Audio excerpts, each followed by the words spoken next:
Matthew Stuckey here from Verity Baptist Church, Manila, just providing you another missionary update. And so this past week we had 98 salvations, and that's a good total, but quite honestly, I thought we were going to kind of blow past 100. And we had 80 salvations, I believe, going into Sunday.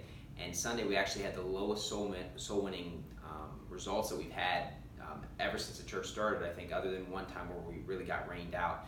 But we still had 19 salvations, but I think the reason why was because we were kind of hitting some more kind of upscale areas. Like my soul winning area, there's 4 groups of us in a subdivision that we got into, and it was a little bit more upscale, so we had 4 salvations between our 4 groups, which for here in the Philippines, that's not major. We also kind of got rained out, so we were able to go soul winning a little bit less than we normally do. But still 19 salvations is great, and overall we had 98 salvations, which was great. But a lot of soul winning was done during the week. A lot of people out on Saturday, and then lots of soul winning during the week. Lots of people saved. So it was a team effort. It was great results, and we're trying to increase and do bigger and better things each and every passing week. So 98 salvations is great, and we did have some families out of town, but our attendance was still pretty solid. But I believe it's going to pick back up a little bit next week. Then on Wednesday, I preached on the Comforter. I think it was called The Coming of the Comforter from John 14. So we're 2/3 of the way through the book of John. And the book of John, I believe, is the most important book of the Bible. I love the book of John, but honestly, when you preach through it, it gets kind of repetitive, always talking about salvation and always talking about how Jesus is God and always talking about the Trinity. A lot of the same things over and over again. So I'm kind of excited once we finish it, maybe to jump to a book from the Old Testament. I've got a few different ones in mind. And then on Sunday, the morning sermon, I preached on the purpose of church, and I kind of showed how in Hebrews 10 verse 25 you really got to go back to the verse before to get the full context. And the reason why you should be attending church is you're thinking about others and you're provoking others, so your life is not really about you, but it's about other people. And I talked about that on Sunday. And then also the second sermon was in our biblical health series, and it was on godliness. And quite honestly, godliness is the number one most important thing to having good health. And I talked about the story of Wilt Chamberlain and how he died.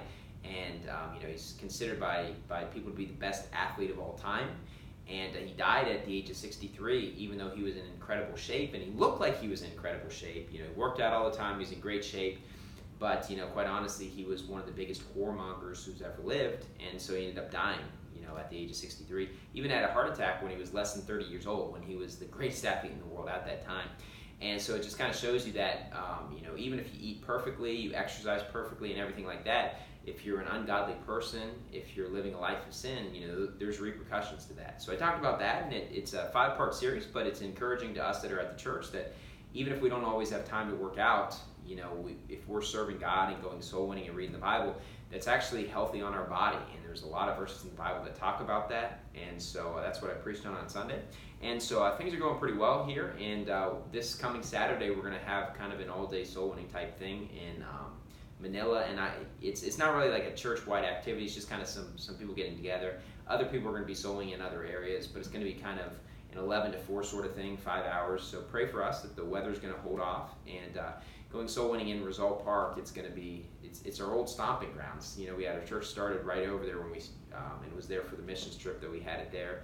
And so we're excited about it. I think we'll get a lot of people saved if the weather holds up. And so we're excited about that. And we got some events coming up. We got our choir performing on Father's Day, and we had our first practice on Sunday, and they sounded really good. We have a lot of talented people, a lot of people that understand music and everything, and that's very helpful for me because I don't have those abilities. And so other people were able to step in and really kind of help volunteer and help run things, and it went great. Like, the practice was awesome. I look forward to hearing them for Father's Day. It's going to be great. We also have a chess tournament coming up, which will probably start just after Father's Day, which we got 16 people signed up at our church, so it's going to probably be a single elimination sort of event, and that's going to be exciting. And we just have other activities coming up, but things are going great here. And so continue to pray for our ministry. Continue to pray we're able to reach more and more people. And the rain is a big hindrance this time of year, and so you just don't know when it's going to rain. And just if you tune into our ministry, just continue to pray that the rain's going to be held off. And so far it's been going pretty well. We're able to get our soul winning done, and then the rain comes afterwards. Even on Sunday, we had to cut it short a little bit, but our groups, our 4 groups left the subdivision, and we said, man, we better get back now. It might pour down the rain. You could tell just with the sky and everything like that. And literally, right when we get in the building, it just was pouring. And then the last group that was out there, they actually had a vehicle, so they were able to drive back. So it worked out perfectly. You know, God's definitely helped us out there. Continue to pray for us, though. And anyways, thank you, and God bless.